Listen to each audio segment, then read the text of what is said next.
कौम मुस्लिम पर फैसला सुनाया गया।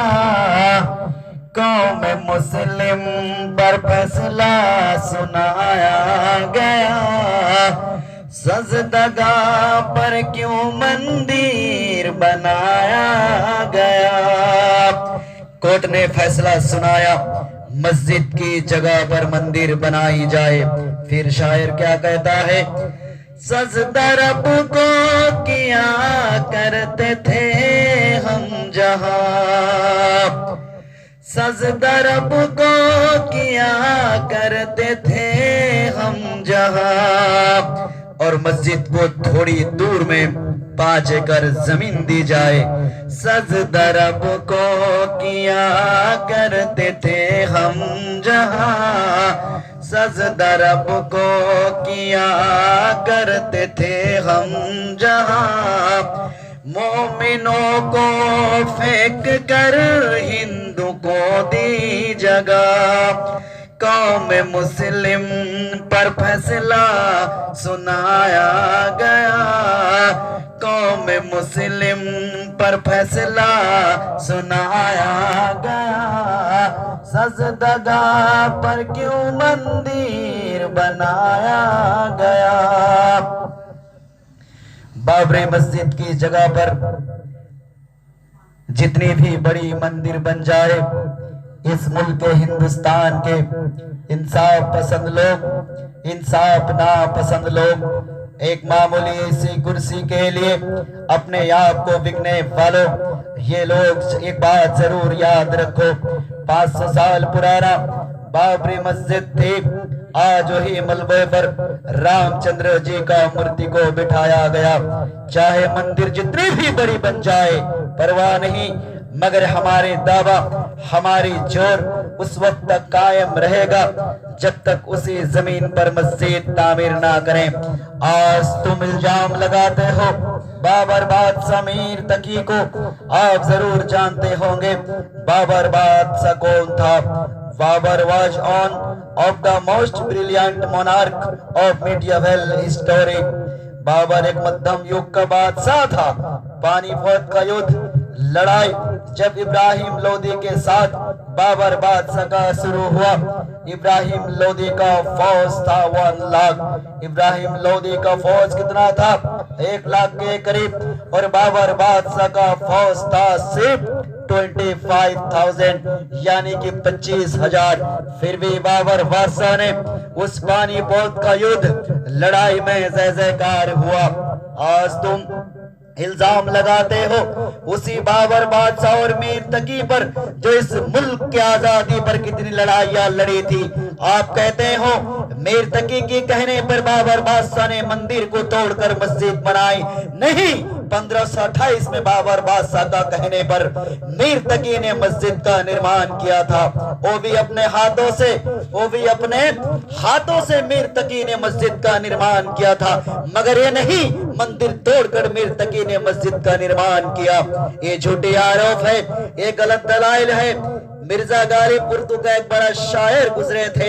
मिर्जा गालिब उर्दू का एक बड़ा शायर गुजरे थे। उससे बड़ा शायर का मास्टरमाइंड कौन था? उसको कहा जाता है, वो कौन है?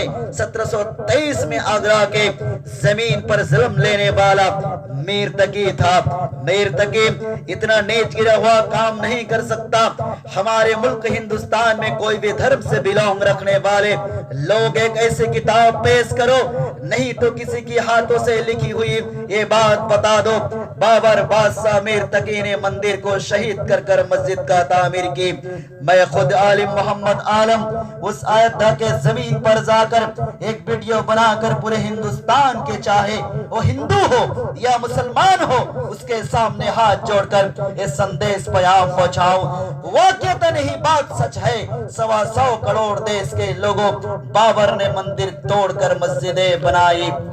किसी और के ट्रस्टी का जमीन पर हम अपने हुकूमत से मस्जिद बना लें, वो मस्जिद क़यामत की सुबह तक, मस्जिद तो छोड़ो सजदा भी कबूल नहीं होगा। मगर ये इल्म ये बात आपको समझ होनी चाहिए, जिस जगह पर एक बार मस्जिद बन जाती है, एंड ऑफ द डे क़यामत तक वो जगह अल्लाह रब्बुल इज्जत की सजदा करने की मोहर स्टाम्प लगा दिया जाता है उस जगह पर।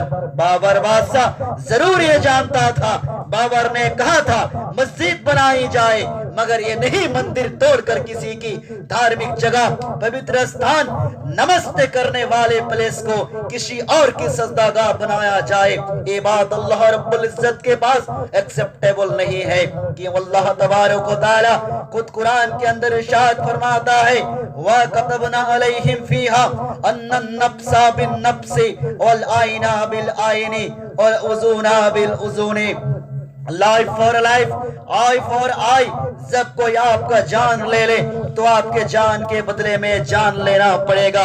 जब आपका कोई आंख ले ले तो आंख के बदले आंख लेना पड़ेगा। तब फिर कैसे बाबर बादशाह मीर तकी ने मंदिर को तोड़कर उसी जगह पर मस्जिद की बुनियाद रखी? कतई इस्लाम इसकी परमिशन नहीं देता। ये बात हिंदू धर्म का श्री भगवत गीता भी वही कहता है।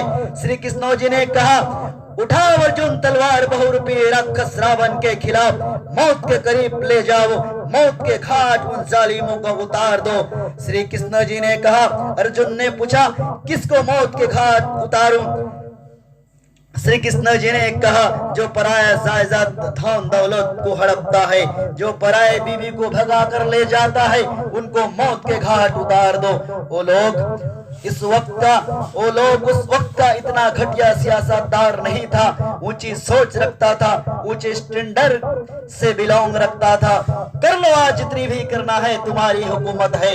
तुमने कश्मीर की धारा आर्टिकल को हटाया, तलाक की कानून में बंदिश लगाई, आज सजदागाह पर रामचंद्र जी का मूर्ति को बिठाया। उमर फारूक सीएम थे, पीएम थे, चाहे तो इसकी ईसाई की धार्मिक जगह चर्च को तोड़ फोड़ कर सजदागाह मस्जिद बना डाल दे। नहीं, इस्लाम इसको नहीं मानता। क्यों? इसीलिए इस्लाम का नाम है शांति, इस्लाम का नाम है शांति, नबी अलैहिस्सलाम का पैगाम है शांति, अल्लाह तबारक व तआला का नामों में से एक नाम है शांति। जब अल्लाह और बंदे के बीच क़यामत के दिन मुलाकात होगा, अल्लाह रब्बुल इज्जत का पैगाम होगा सलाम शांति। 15 अगस्त 1947 1947 मुल्क आजादी के दिन जब हमारा देश स्वाधीन हुआ, बाबरी मस्जिद मौजूद थी। 500 साल पुरानी बाबरी मस्जिद भी 500 साल से बराबर मस्जिद रही। 1947 तक मस्जिद थी। 1949 1949 तक मस्जिद में नमाज पढ़ी जाती थी। फिर उसी साल 1949 1949 में गलत तरीके से मस्जिद में मूर्ति रखी गई। इंडियन पार्लियामेंट कोर्ट इस बात को कहता है 6 दिसंबर 1992 1992 को शाम के 5 बजे बाबरी मस्जिद को शहीद किया गया।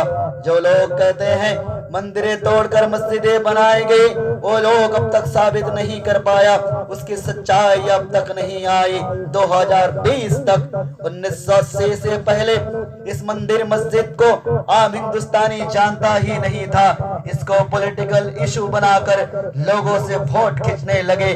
6 दिसंबर 1992 से पहले की घटना इस तरह थी साहब। सुप्रीम कोर्ट ने एक आइन जारी किया, इस इख्तिलाफी भेदभाव वाले जमीन पर कोई ना जाए, विजिट रेस्ट्रिक्टेड, मगर वो प्लेस सबको पता नहीं था, कुछ खास पॉलिटिकल लीडर को ही पता था।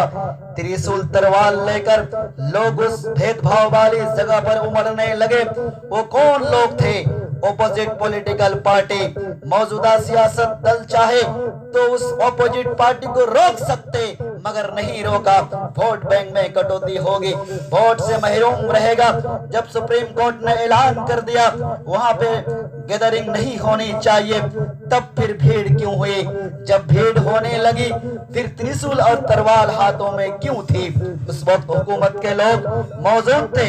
ऑपोजिशन पॉलिटिकल पार्टी को आना देखकर कहा पीछे के रास्ते से आओ, सामने के रास्ते से मत आओ। फिर बाबरी मस्जिद अचानक गिर पड़ा।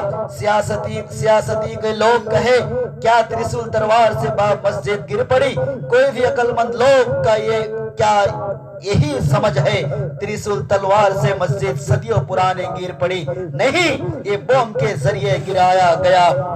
सिर्फ हिंदुस्तान में नहीं बल्कि पूरी दुनिया में पहली बार फर्स्ट टाइम बॉम्ब के जरिए किसी इमारत को गिराया गया। उसी हादसा को देखकर न्यूयॉर्क सिटी ट्विन टावर को भी इसी तरह बॉम्ब के जरिए गिराया गया। बताया गया विदाउट पायलट के प्लेन आकर टकराया, फिर ट्विन टावर गिर पड़ा। झूठ है, गलत है। पूरी दुनिया में दंगा फसाद शुरू हुआ, बेगुनाह मासूम लोगों की जान गई। इसका जिम्मेदार कौन था? नंबर 1 मैं आपको बता दूं ऑपोजिट पॉलिटिकल पार्टी। नंबर 2 मैं आपको बता दूं रनिंग राजनीतिक दलों के लोग चाहे तो उसे रोक सकते थे।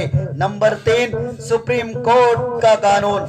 जब दंगा फसाद शुरू हुआ, सीनियर पुलिस ऑफिसर से पूछो गया आप लोगों ने दंगे फसाद को क्यों नहीं रोका? कोर्ट ने सीनियर ऑफिसर ने कहा कोर्ट ने कानूनी कार्रवाई पर ढील दे रखा था। पॉलिटिकल पार्टी का दबाव हमारे ऊपर बेसुमार था, ये तो प्लानिंग थी, साजिश रचा गया था। आज देखो पूरी दुनिया में कोविड-19 नोवेल कोरोना वायरस जैसी बीमारी वबा जिस बस्ती मोहल्ला शहर में या किसी के परिवार में पाया जाता है, फिर उस बस्ती मोहल्ला चौक और नुक्कड़ को फिर सेकेंड में अनलॉक्ड जगह को लॉकडाउन सील डाउन कर दिया जाता है। फिर बाबरी मस्जिद का डिमोलेशन क्यों नहीं रोका गया, क्यों नहीं रिस्ट्रिक्टेड किया गया?